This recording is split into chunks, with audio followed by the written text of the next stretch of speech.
నమస్తే అండి, నేను మీ Krishna. Welcome to Krishna's kitchen. మరిగే నీటిలో ఒక కప్పు సగ్గు వేసి చూడండి, మంచి అద్భుతాన్ని చూస్తారండి. మంచి సాఫ్ట్ ఇడ్లీలు 10 నిమిషాల్లో రెడీ అయిపోతాయి. మనం పప్పు నానబెట్టే పని లేదు, ఏమీ లేదండి. అప్పటికప్పుడు ఇన్స్టెంట్గా ఇడ్లీలు తయారు చేసుకోవచ్చు సగ్గుబియ్యంతో. చాలా చాలా బాగుంటాయి. ఇప్పుడు ఎలా తయారు చేసుకోవాలో చూసేద్దాం. దానికోసం స్టవ్ మీద ఒక గ్లాసు వాటర్ పెట్టుకొని మరిగించుకోవాలండి.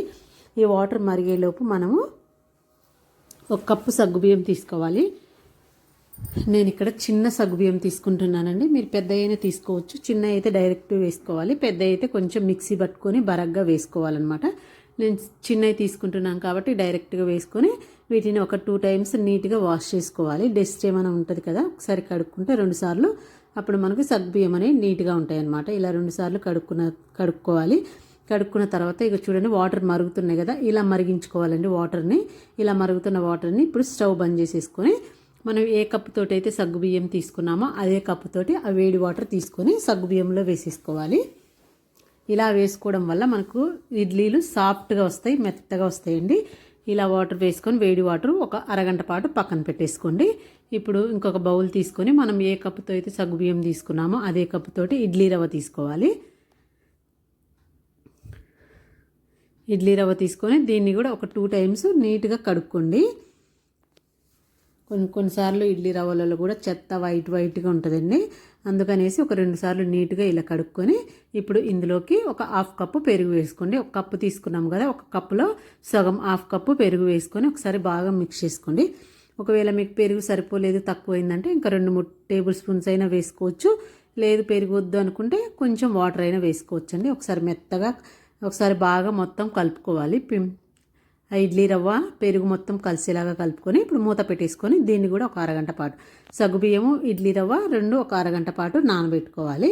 ఇక్కడ నేను ఒక అరగంట తర్వాత చూపిస్తున్నానండి. ఇడ్లీ రవ్వ కూడా మనకు బాగా నానిపోయింది, అలాగే సగ్గుబియ్యం కూడా చక్కగా వాటర్ ఏం లేకుండా కరెక్ట్గా నానిపోయినాయండి.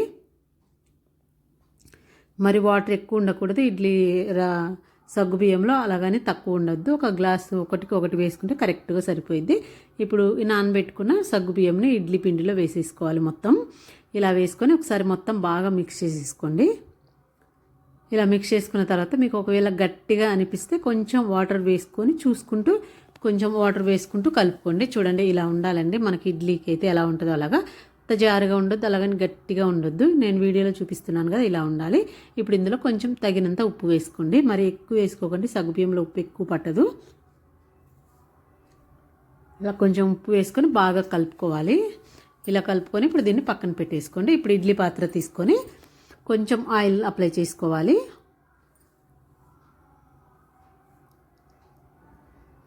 ఇడ్లీ పాత్రలన్నిటికీ ఆయిల్ అప్లై చేసుకొని మనం రెడీ చేసుకున్న ఇడ్లీ పిండి వేసేసుకోవాలి. మరి నిండుగా వేయొద్దండి, కొంచెం నేను చూపిస్తున్నాను కదా, కొంచెం వేయండి.